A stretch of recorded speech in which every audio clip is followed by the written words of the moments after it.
ஓம் நமச்சிவாய சிவாய நம. அனைத்து தமிழ் உள்ளங்களுக்கும் கனிவான வணக்கங்கள். மாதங்களில் சிறந்தது மார்கழி என்பார்கள். அந்த மார்கழி மாதம் விரைவில் பிறக்க உள்ளது. 2025ஆம் ஆண்டின் இறுதியும் 2026ஆம் ஆண்டின் தொடக்கமும் ஆக இரு முக்கிய நிகழ்வுகள் இந்த மார்கழி மாதத்தில் நிகழ உள்ளது. நிகழும் மங்களகரமான விசுவாசு ஆண்டு டிசம்பர் மாதம் 16ஆம் நாள் செவ்வாய்க்கிழமை அன்று துவாதசி திதியில் சுவாதி நட்சத்திரத்தில் அதிகண்டம் நாமயோகத்தில் கௌளவம் கர்ணத்தில் சித்தயோகம் கூடிய நன்னாளில் இந்த மகத்தான மார்கழி மாதம் பிறக்கிறது.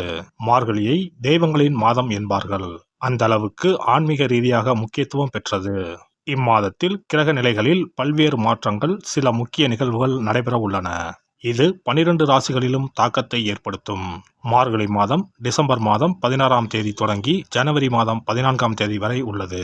இம்மாத கிரகநிலை என எடுத்துக்கொண்டால் குரு பகவான் மிதுன ராசியில் வக்ரகதியில் உள்ளார். கேது பகவான் சிம்ம ராசியில் உள்ளார். புதன் மற்றும் சுக்கிர பகவான் விருச்சிக ராசியிலும், சூரியன் மற்றும் செவ்வாய் பகவான் தனுசு ராசியிலும் உள்ளார்கள்.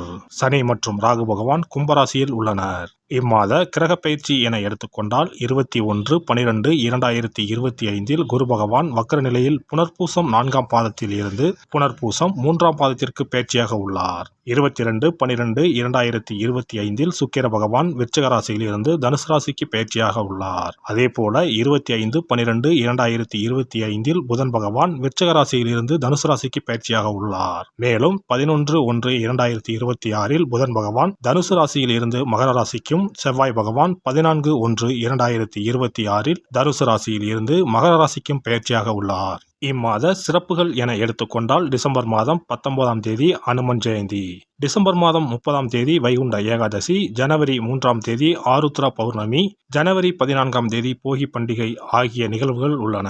பொதுவாகவே மார்கழி மாதம் முழுவதுமே விசேஷம்தான். இந்த வருடம் வரும் மார்கழி கூடுதல் முக்கியத்துவம் பெறுகிறது. பிறக்கப் போகும் இந்த மார்கழி மாதத்தில் உங்கள் வாழ்வில் வளமும் நலமும் செல்வ செழிப்பும் பெற்று வாழ்வில் உயரிய நிலையை அடைய எல்லாம் வல்ல எம்பெருமானை வேண்டி விரும்பி கேட்டுக்கொள்கிறேன். மேசராசி அன்பர்களே, மார்கழி மாத கிரக நிலைகளை ஆராய்ந்து பார்க்கும் பொழுது மாத தொடக்கத்தில் லாபஸ்தானாதிபதி சனி பகவான் லாபஸ்தானத்திலேயே சஞ்சரிக்கிறார். இதனால் பொருளாதார பற்றாக்குறை அகலும். புதிய முயற்சிகளில் ஈடுபட்டு வெற்றி காண்பீர்கள். கொடுக்கல் வாங்கல் நல்லபடியாக அமையும். பூர்வ புண்ணிய ஸ்தானத்தில் கேது பகவான் சஞ்சரிக்கிறார். பூர்வ புண்ணிய ஸ்தானாதிபதி சூரியனும் உங்கள் ராசிநாதன் செவ்வாயும் இணைந்து சஞ்சரிப்பதால் இம்மாதம் இனிய மாதமாகவே அமையும். மார்கழி 6ஆம் தேதி மிதுன ராசிக்கு குரு வக்ர இயக்கத்தில் செல்கிறார். அப்பொழுது அவரது பார்வை பதியும் இடங்கள் பலம் பெறுகின்றன.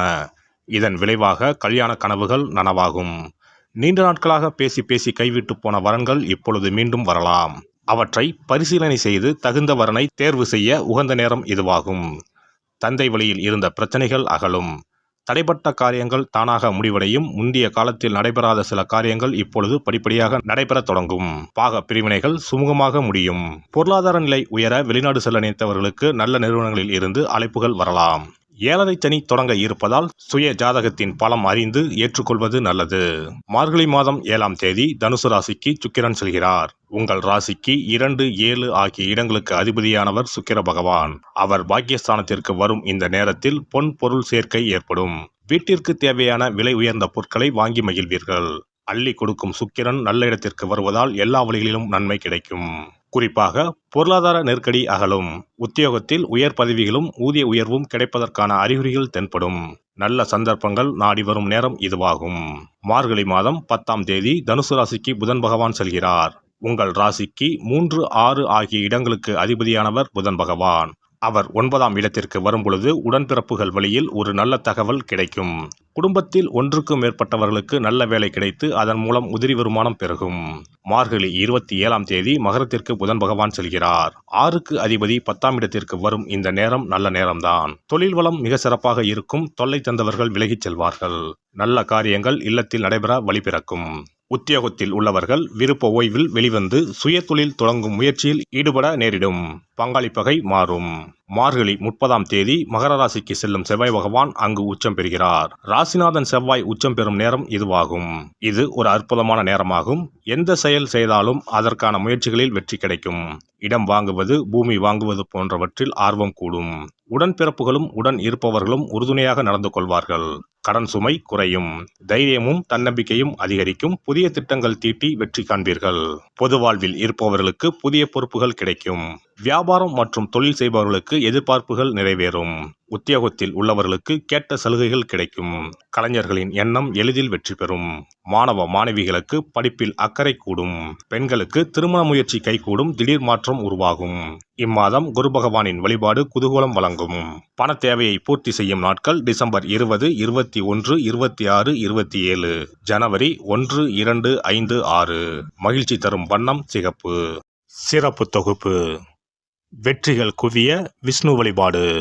ரொக்கத்திற்கு முக்கியத்துவம் கொடுக்கும் நாம் சொர்க்கத்திற்கும் முக்கியத்துவம் கொடுக்கும் விழாவை கொண்டாட வேண்டும்.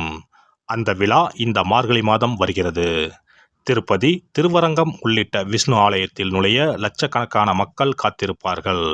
அதேபோல திருக்கோஷ்டியூர், உப்பிலியப்பன் கோவில், திருமோகூர் போன்ற உலகத்தில் உள்ள சகல விஷ்ணு ஆலயங்களிலும் ஏகாதசி விழா உற்சவம் சீரும் சிறப்புமாக நடைபெறும்.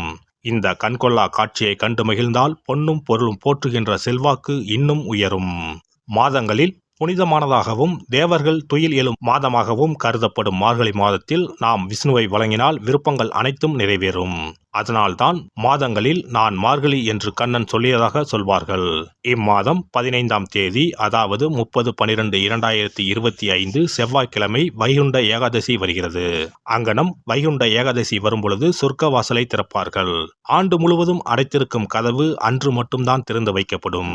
அந்த சொர்க்க வாசலின் வழியாக நாம் நுழைந்து வந்தால் சிக்கல்கள் தீரும், செல்வ வளம் பெருகும்.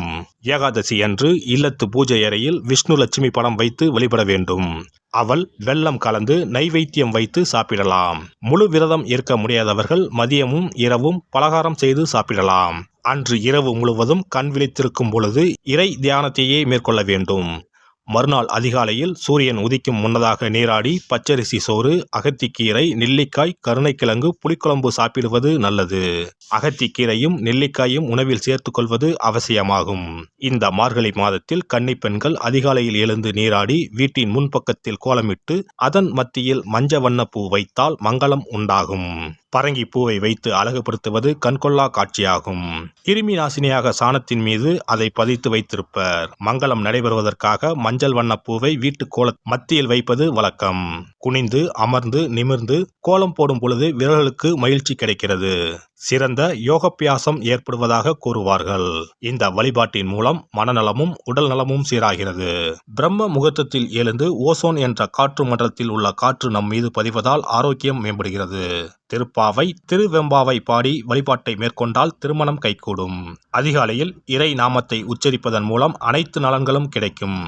இப்படிப்பட்ட சிறப்பு வாய்ந்த மார்கழி மாதத்தில் ஏகாதசி விரதத்தை இனிதே கடைபிடித்து பார்க்கடலில் துயிலும் பரந்தாமனை வழிபட்டால் வாழ்க்கை வளமாகும், வளர்ச்சியும் பெருகும், வருங்காலம் நலமாகும், வருமானம் திருப்தி தரும். விஷ்ணுவை வழிபட்டு அவரது துணையாக விளங்கி செல்வத்தை நமக்களிக்கும் லட்சுமியின் சன்னதிக்கு சென்று லட்சுமி வருகை பதிகம் பாடினால் அந்த தேவி இல்லம் தேடி நமக்கு அல்ல குறையாத செல்வத்தை வழங்குவாள். அஷ்டலட்சுமியின் படத்தை விஷ்ணு லட்சுமி படத்துடன் பூஜை அறையில் வைத்து வழிபடுவது நல்லது.